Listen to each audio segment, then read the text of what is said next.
Was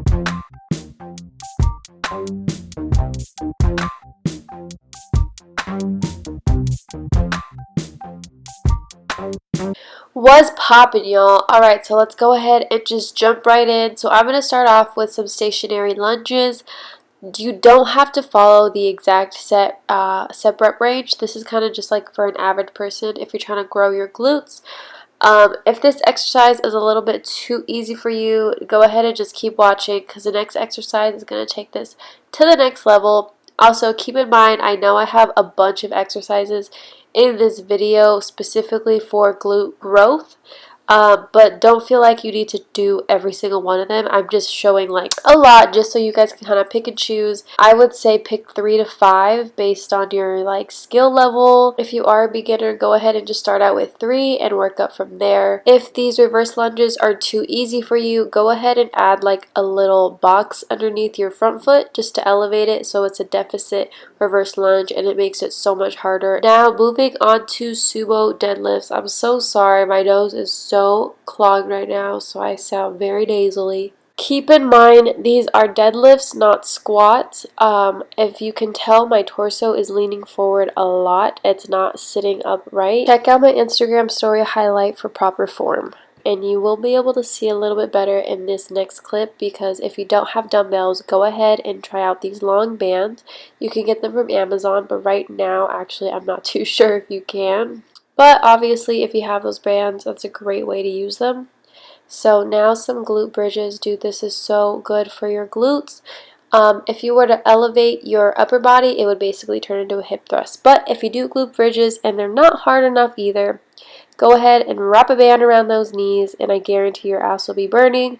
And if that's not enough, go ahead and do single legs. And if that's not enough, elevate both of your legs. And if that's not enough, elevate one leg. And oh my god, that better be enough because those hurt like a mother. Anyways, now some Romanian deadlifts to work the glutes and the hammies as well. You want to make sure you're pushing your hips back and feeling that stretch.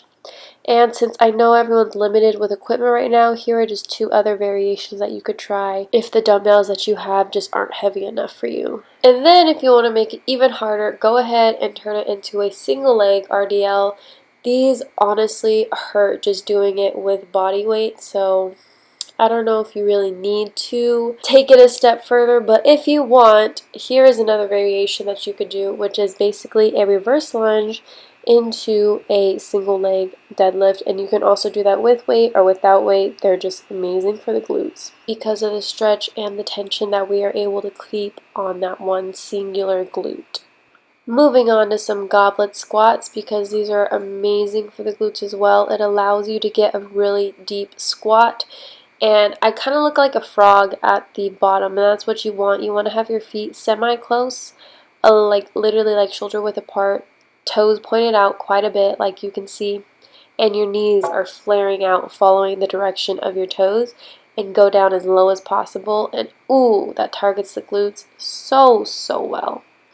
And then here we have some curtsy lunges as well. Very similar to the reverse lunge, but instead it is done at an angle. I'm not going straight back. See how my back foot is coming off of the mat? You don't need to over-exaggerate the angle that you are lunging back into. Oh my god, look at my kitty. I didn't even know he was in this video. But anyways, yeah, you don't need to over-exaggerate how far, like, to the side you go. Just a little bit, like, I'm going maybe, like, half a foot off of the mat. And then here, I'm going to do some, thank you, Grayson, thank you so much. This is what it's like to film with a 5-year-old. So these side-lying hip raises will work the bottom glute, not the top. I just placed the weight there for more resistance, but these are really hard to start off with, so try out these clams before doing the side-lying hip raise because they are pretty difficult. And now moving on to some fire hydrants. So you can do this with a dumbbell or you can do it with a band, whatever you have available to you. Don't do strictly just dumbbells just because that's what I have in this video. Literally use whatever you have available to you. It doesn't even have to be like an actual weight or an actual resistance band. Like, be creative and make your own shit, because I know if you don't have any of these things to begin with, It's probably going to be hard to find with all the quarantine and you already know, okay? And then I'm moving on to some donkey kicks. These are also really, really good for the glutes. Just make sure when you're doing these, you're going to lead up to the sky through your heels so that it targets your glutes, okay? It's a little tricky, but I mean, with practice, you can get it. Just make sure heel to the sky. You're trying to push your heel. He's so dramatic. Heel through the ceiling, okay? And then last exercise is some side lying hip abductions. This is so good for the gluteus medius if you're trying to build that shelf-looking booty. These are super simple but super challenging, and they just burn so good. My clients always like make those cringy faces when I make them do this exercise. But if this one's too easy, go ahead and try out this modification right here. Alright, so that is all for today's video. I hope you guys enjoyed, and I will see y'all in my next video. Bye!